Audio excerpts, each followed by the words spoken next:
Hello, my name is Natasha Pierre Lynch, and I will be discussing week three's understanding oppression.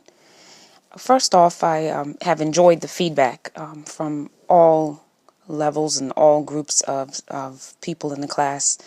But looking at this week, coming from last week when we were talking about what white privilege was, hello, my name is Natasha Pierre Lynch, and I will be discussing week three's understanding oppression. First off, I have enjoyed the feedback from all levels and all groups of people in the class. But looking at this week, coming from last week when we were talking about what white privilege was, I thought to myself that people who usually hear the words white and black usually think of it as labels. I myself have no doesn't get me upset at all when I hear, someone call me black. I take it as a group classification. I'm of course sure that people who are called white and are white privileged probably don't even think about it or don't allow that label to bother them. Because as we discussed in last week's postings, it's associated with more of a positive connotation. But for this posting, I think I was going to go mostly into how religion and church also played a part in maintaining that system of oppression through review of some of the clippings from the Jim Crow videos. There's also a history within the black culture of a religion. And I know that some research I've done on oppression and a religion among the blacks comes from the slavery days, where the masters and the slave owners actually controlled even what was taught in the church. That actual oppression was breeded through that hierarchy of the slave master. So they were, of course, still operating with that system of pushing another group down. They build that negative piece with making sure that people didn't read. So if they didn't know how to read the Bible, they instructed them that the proper way and the most Christian way was to follow the ways of the master, even in physical abuse and emotional abuse.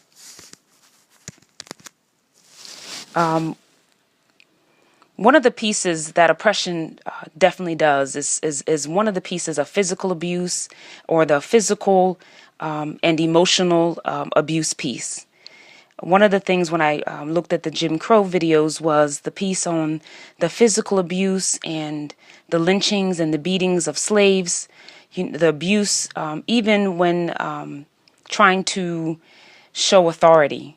The emotional abuse, of course, was from the labeling and the calling of names and making sure that that repressed group was aware that they were not to be thought of as any greater than a slave or a piece of property. And you take that in through history, a long time and through history, and you see what happens in Martin Luther King through even peaceful protesting when, people of, all races at the time who were protesting were still abused physically and emotionally. So if you take the thought process of what oppression does and you take it into the whole mental health piece and what social workers and what everybody does who works in health, you work with people who need assistance in the whole mental health. So you may be paired with people of different classes, different races. So understanding one important piece when I hear people discussing why blacks are always abusing within their own race, within their own class.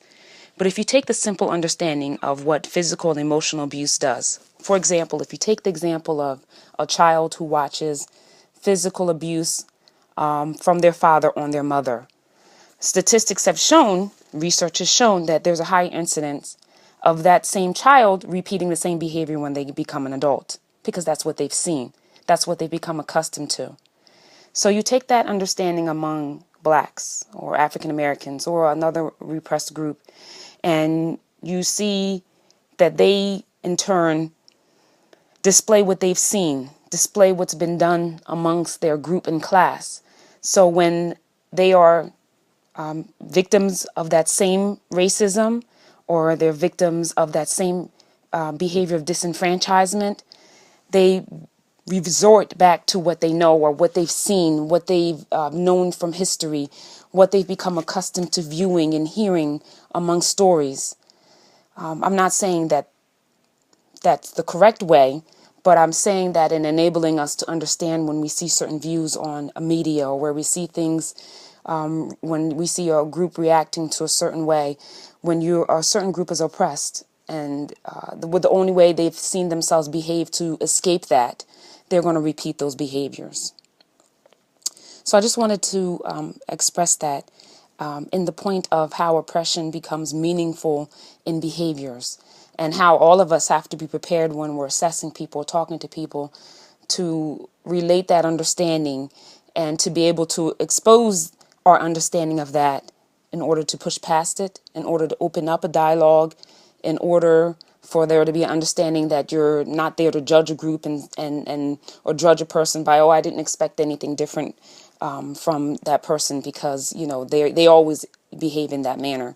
But understanding how that a piece of oppression now brings meaning to that type of behavior. I think I'll keep it short for that, and I'll make my other postings on Flower of Power and our other points of discussion via text format on our discussion board.